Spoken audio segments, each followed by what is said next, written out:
Prakarya kelas 9 semester ganjil, rekayasa, materi prinsip kelistrikan dan sistem instalasi listrik. Kompetensi dasar 3.2, menganalisis instalasi listrik rumah tangga.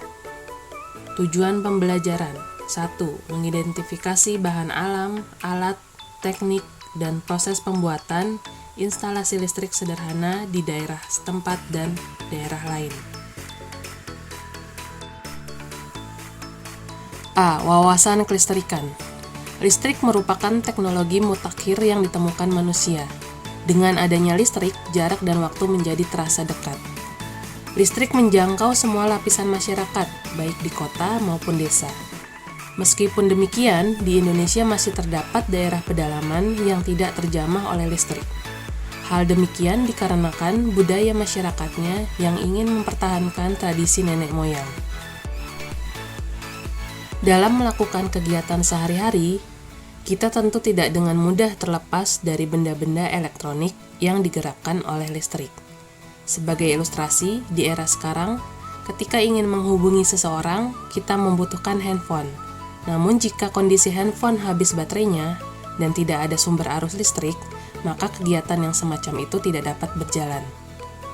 Dengan demikian dibutuhkan sumber arus listrik untuk memperlancar dan membantu aktivitas-aktivitas dalam kehidupan sehari-hari, sehingga aktivitas itu akan lebih mudah dilakukan dan lebih efektif serta efisien. 1. Pengertian. Kelistrikan adalah sifat benda yang muncul dari adanya muatan listrik. Ada dua jenis muatan listrik, yaitu muatan listrik negatif dan positif. Suatu benda bermuatan listrik negatif jika kelebihan elektron, dan bermuatan listrik positif jika kekurangan elektron.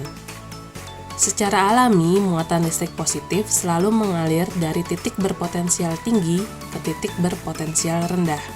Aliran ini disebut sebagai arah arus listrik konvensional. Akan tetapi sebenarnya muatan listrik yang bergerak di dalam konduktor bukanlah muatan listrik positif, tetapi muatan listrik negatif atau elektron.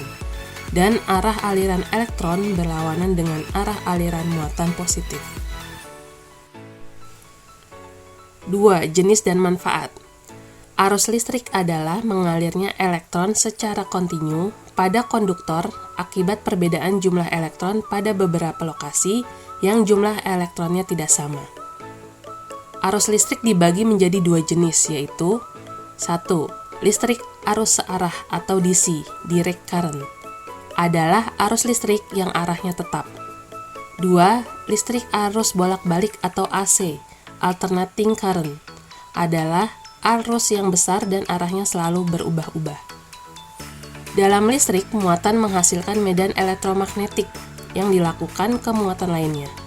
Listrik muncul akibat adanya beberapa tipe fisika. 1. Muatan listrik. Sifat beberapa partikel subatomik yang menentukan interaksi elektromagnetik. Substansi yang bermuatan listrik menghasilkan dan dipengaruhi oleh medan elektromagnetik. 2. Medan listrik. Tipe medan elektromagnetik sederhana yang dihasilkan oleh muatan listrik ketika diam. Medan listrik menghasilkan gaya kemuatan lainnya. 3. Potensial listrik. Kapasitas medan listrik untuk melakukan kerja pada sebuah muatan listrik biasanya diukur dalam volt. 4. Arus listrik. Perpindahan atau aliran partikel bermuatan listrik biasanya diukur dalam ampere. 5. Elektromagnet. Muatan berpindah menghasilkan medan magnet. Arus listrik menghasilkan medan magnet, dan perubahan medan magnet menghasilkan arus listrik. Tentu dengan adanya sumber arus listrik, maka penerangan akan didapatkan. Penerangan seperti lampu tentu membutuhkan sumber arus listrik sehingga penerangan atau lampu bisa menyala. Dengan adanya penerangan atau lampu, tentu dalam melakukan aktivitas kehidupan sehari-hari akan lebih mudah, hampir sama dengan manfaat matahari. Selain berfungsi sebagai penerangan, fungsi lain dari arus listrik adalah sumber energi. Karena adanya listrik, seluruh energi dapat dibangkitkan.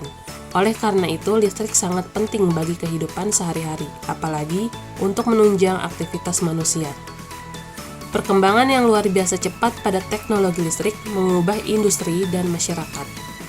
Fleksibilitas listrik yang amat beragam menjadikan penggunaannya yang hampir tak terbatas, seperti transportasi, pemanasan, penerangan, telekomunikasi, dan komputasi. Tenaga listrik saat ini adalah tulang punggung masyarakat industri modern.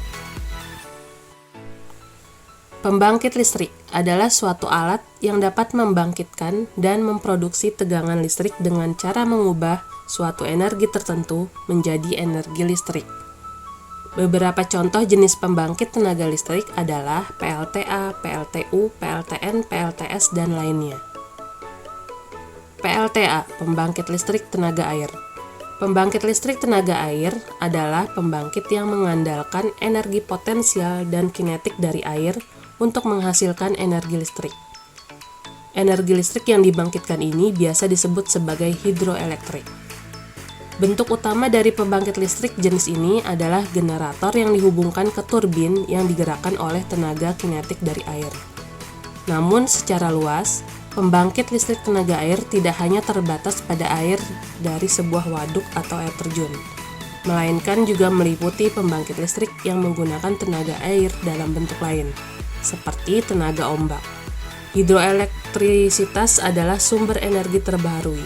Contohnya PLTA Bakaru Sulawesi Selatan, PLTA Sigura-Gura Sumatera Utara, PLTA Saguling Jawa Barat, dan lain-lain. PLTU, pembangkit listrik tenaga uap. Pada PLTU, uap ditampung dan disalurkan untuk memutarkan turbin uap. Energi mekanis dari putaran turbin diubah menjadi energi listrik oleh generator. Contohnya PLTU Semarang, Jawa Tengah, dan PLTU Suralaya Cilegon, Banten. PLTN, pembangkit listrik tenaga nuklir.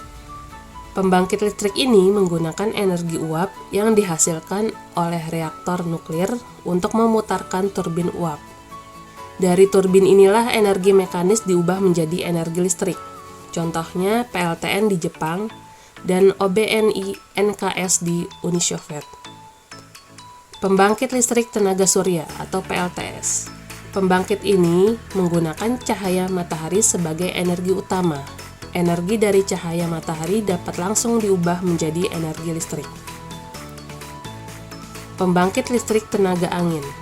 Hembusan angin digunakan untuk memutarkan baling-baling, kemudian putaran tersebut digunakan untuk memutarkan generator. Dari generator inilah energi mekanik diubah menjadi energi listrik melalui bantuan solar cell agar energi listrik yang dihasilkan dapat digunakan perlu disimpan pada baterai. B. Instalasi listrik rumah tangga. Instalasi listrik adalah suatu rangkaian yang menghasilkan sebuah aliran listrik, bisa berupa sebuah lampu ataupun sebuah sumber listrik. Instalasi listrik terdiri dari sebuah saklar, stop kontak, dan lampu secara sederhana.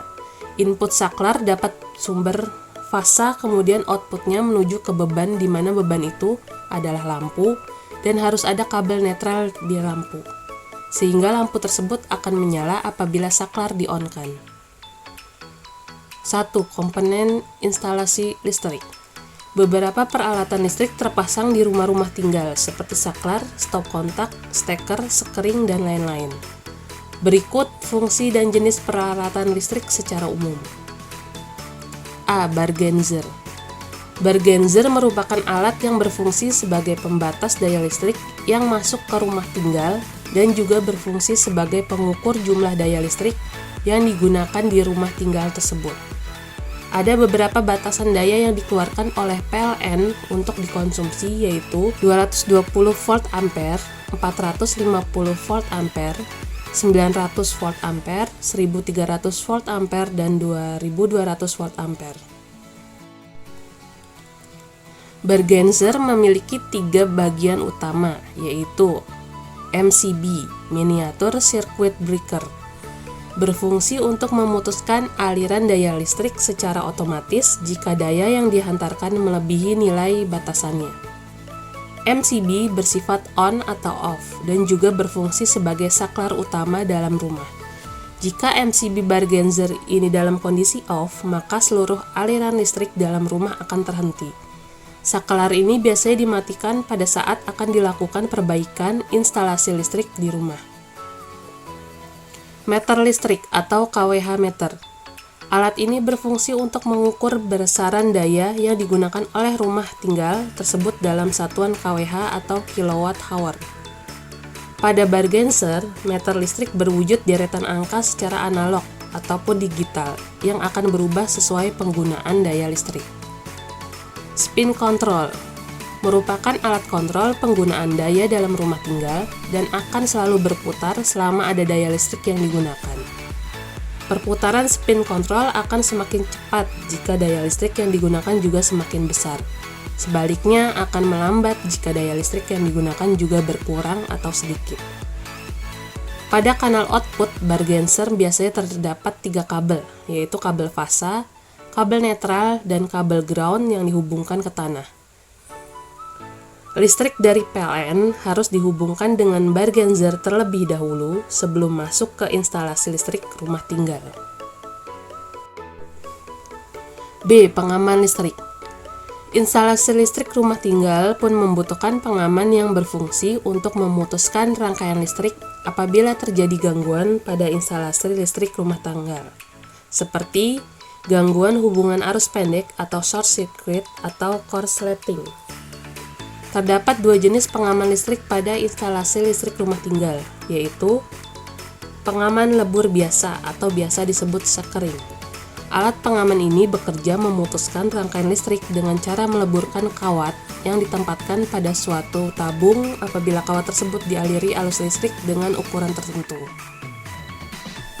Pengaman listrik termos, biasa disebut MCB, merupakan alat pengaman yang akan memutuskan rangkaian listrik berdasarkan panas.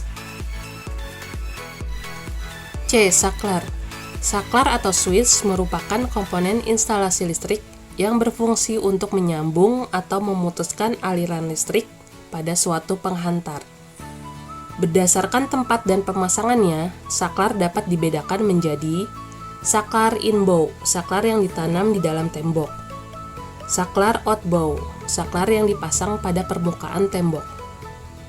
Jenis saklar berikutnya dapat dibedakan berdasarkan fungsinya, yaitu saklar on-off, merupakan saklar yang bekerja menghubungkan arus listrik jika tombolnya ditekan pada posisi on. Sedangkan untuk memutuskan arus listrik, tombolnya ditekan pada posisi off. Saklar jenis ini biasanya digunakan untuk saklar lampu. Saklar push-on merupakan saklar yang menghubungkan arus listrik jika tombolnya ditekan pada posisi on. Akan secara otomatis memutuskan arus listrik ketika tombolnya dilepas dan kembali ke posisi off. Biasanya saklar ini digunakan untuk saklar bel rumah. Berdasarkan jenis per unitnya, saklar dapat dibedakan menjadi 2 jenis, yaitu saklar tunggal, merupakan saklar yang hanya mempunyai 1 buah kanal input yang terhubung dengan sumber listrik, serta kanal output yang terhubung dengan beban listrik atau alat listrik yang digunakan. Saklar majemuk merupakan saklar yang memiliki 1 buah kanal input yang terhubung dengan sumber arus listrik, namun memiliki banyak kanal output yang terhubung dengan beberapa beban atau alat listrik yang digunakan. Jumlah kanal output tergantung dari jumlah tombol pada saklar tersebut. Berdasarkan cara kerjanya, saklar dibedakan menjadi saklar manual dan saklar mekanik. Saklar manual dibedakan lagi menjadi 1 saklar toggle. Saklar toggle merupakan saklar yang menghubungkan atau memutuskan arus dengan cara menggerakkan toggle atau tuas secara mekanis. 2. Saklar push button. Pada umumnya saklar push button adalah tipe saklar yang hanya kontak sesaat ketika ditekan dan setelah dilepas. 3. Saklar selector atau SS, saklar pemilih. Saklar jenis ini pada umumnya tersedia 2, 3, atau 4 pilihan posisi dengan berbagai tipe knob. Saklar mekanik dibagi menjadi 1. Limit switch. Limit switch termasuk saklar yang banyak digunakan di industri. Pada dasarnya, limit switch bekerja berdasarkan sirip saklar yang memutar tuas karena mendapat tekanan. 2. Flow switch. Saklar ini digunakan untuk mendeteksi perubahan aliran cairan atau gas di dalam pipa. 3. Level atau float switch. Saklar level atau float switch merupakan saklar diskret yang digunakan untuk mengontrol level permukaan cairan di dalam tangki. D. Stop kontak. Stop kontak atau biasa disebut outlet merupakan komponen listrik yang berfungsi sebagai muara hubungan antara alat listrik dengan aliran listrik. Berdasarkan bentuk serta fungsinya, stop kontak dapat dibedakan menjadi dua, yaitu stop kontak kecil merupakan stop kontak dengan dua lubang atau kanal yang berfungsi untuk menyalurkan listrik pada daya rendah ke alat-alat listrik melalui steker yang juga berjenis kecil. Stop kontak besar merupakan stop kontak dengan dua kanal AC yang dilengkapi dengan lempeng logam pada sisi atas dan bawah kanal AC yang berfungsi sebagai ground. Saklar jenis ini biasanya digunakan untuk daya yang lebih besar. Sedangkan berdasarkan tempat pemasangannya dikenal dua jenis stop kontak, yaitu stop kontak inbow, merupakan stop kontak yang dipasang di dalam tembok. Stop kontak outbow merupakan stop kontak yang dipasang di luar tembok atau hanya diletakkan di permukaan tembok pada saat berfungsi sebagai stop kontak portable. Steker. Steker atau staker atau yang sering disebut colokan listrik merupakan alat listrik yang berfungsi untuk menghubungkan peralatan listrik dengan aliran listrik. Ditancapkan pada kanal stop kontak sehingga alat listrik tersebut dapat digunakan. Berdasarkan fungsi dan bentuknya, steker memiliki dua jenis, yaitu steker kecil, merupakan steker yang digunakan untuk menyambungkan alat-alat listrik berdaya rendah, misalkan lampu atau radio kecil dengan sumber listrik atau stop kontak. Steker besar merupakan steker yang digunakan untuk alat-alat listrik yang berdaya besar, misalkan lemari es, microwave, mesin cuci, dan lain-lain, dengan sumber listrik atau stop kontak. Steker jenis ini dilengkapi dengan lempeng logam untuk kanal ground yang berfungsi sebagai pengaman. Kabel. Kabel listrik merupakan komponen listrik yang berfungsi untuk menghantarkan energi listrik ke sumber-sumber beban listrik atau alat-alat listrik. Untuk instalasi listrik rumah tangga, kabel yang digunakan biasanya berjenis sebagai berikut. NYA. Kabel jenis ini merupakan kabel listrik yang berisolasi PVC dan berintikan atau berisi satu kawat. Jenisnya adalah kabel udara atau tidak ditanam dalam tanah. Kabel listrik ini biasanya berwarna merah, hitam, kuning, atau biru. Isolasi kawat penghantarnya hanya satu lap sehingga tidak cukup kuat terhadap gesekan, gencetan, atau tekanan atau gigitan binatang seperti tikus. Kelemahan isolasi itulah maka dalam pemasangannya diperlukan pelapis luar dengan menggunakan pipa konduit dari PVC atau besi.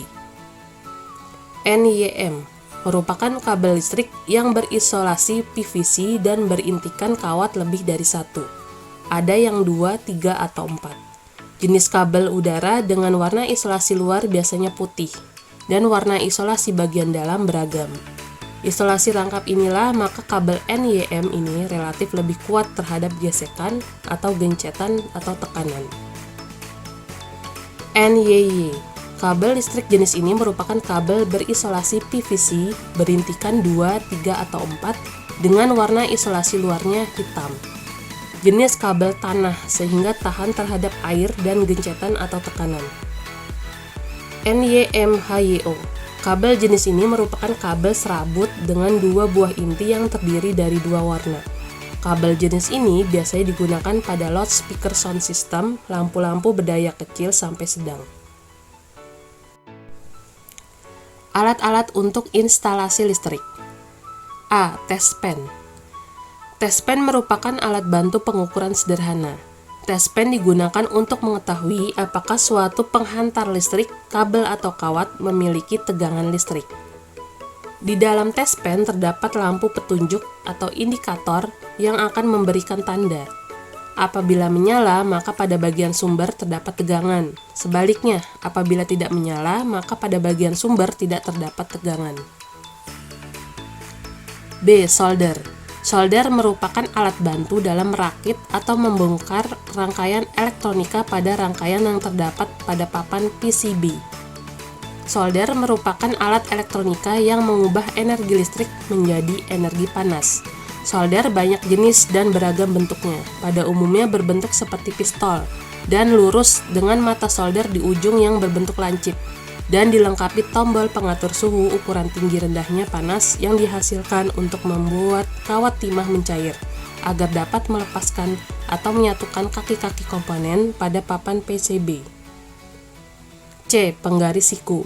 Penggaris siku adalah alat yang digunakan untuk mengukur siku dari suatu sambungan, baik siku bagian dalam maupun siku bagian luar. D. Obeng. Obeng dibagi menjadi obeng min. Obeng biasanya berbentuk pipih, fungsinya untuk membuka baut yang berbentuk min dan untuk mencongkel sesuatu yang sulit dibuka. Obeng plus. Untuk obeng plus ini unik karena bentuknya seperti kembang. Fungsinya untuk melepas atau mengencangkan baut atau sekrup yang berbentuk seperti kembang. E. Tang. Jenis-jenis tang dan fungsinya. 1. Tang pemotong. Kedua bagian kepala atas dan bawah tajam. Tang ini cocok untuk memotong kabel, plastik, kawat, dan fiber tipis. 2. Tang penjepit. Memiliki rahang yang bergerigi sebagai capitan. Biasanya gerigi ini sangat rapat dengan ujung rahang runcing. Ini untuk menjangkau celah yang kecil. 3. Tang pengunci. Rahang bergerigi yang renggang agar tak licin ketika pengencangan baut. 4. Tang cucut. Moncong pipih panjang dan berbentuk gergaji. Oleh karena itulah tang ini dikenal sebagai tang cucut. Tang ini berfungsi sebagai penjepit kawat atau kabel. Rahang tang ini juga dapat dimanfaatkan sebagai pemotong kabel. 5. Tang kombinasi. Ujung rahang tang kombinasi yang bergerigi rapat yang berfungsi untuk menjepit kawat atau kabel. Di bagian tengahnya bergerigi renggang berfungsi untuk mengunci mur. Rahangnya yang tajam berfungsi sebagai pemotong kawat dan kabel. Tang kakatua dikenal sebagai tang kakatua karena bentuknya mirip paruh burung kakak tua. Fungsinya sebagai pemotong kawat dan kabel. 7. Tang buaya. Sekilas bentuknya mirip buaya, maka tang ini dikenal dengan sebutan tang buaya. Rahangnya yang bergerigi untuk mengunci dan melepas baut. Jika ukuran baut besar, tang dapat diatur sesuai ukuran baut. 8. Tang multifungsi. Tang multifungsi mirip dengan tang kombinasi, ada rahang sebagai pemotong dan penjepit. Bedanya tang ini memiliki kelengkapan fungsi lain. Di gagangnya terdapat pisau, gergaji, obeng, pembuka tutup botol, dan pembuka tutup makanan kaleng. 9. Tang sudut. Moncong rahang tang sudut memiliki sudut 45 derajat. Fungsinya untuk menjepit kawat dan kabel yang sulit dijangkau. 10. Tang snap ring. Tang ini dikenal juga dengan nama tang spi, yaitu berfungsi untuk menarik bantalan kecil dan sebagainya. Tang ini ada dua model yang dibedakan berdasarkan ujungnya, yaitu lurus dan bengkok. 11. Tang rivet. Terdapat dua tipe, yaitu biasa dan fleksibel. Keduanya berfungsi sama, yaitu untuk memasang paku keling. Tang yang fleksibel dapat digunakan untuk bidang lurus maupun sudut. 12. Tang slip joint. Tang standar bawaan mobil dan motor yang menjadi bonus di saat mobil atau motor diterima. Fungsinya hampir sama dengan tang kombinasi, tetapi bentuknya lebih sederhana dari tang kombinasi. F. Avometer. Avometer adalah alat ukur kombinasi dari tiga alat ukur yang sangat penting bagi seorang teknisi listrik, yaitu amperes, volt, dan ohmmeter. Avometer adalah alat ukur yang sangat umum digunakan oleh para ahli karena selain dengan keunggulannya mencakup banyak fungsi, harganya juga murah dan mudah dibawa.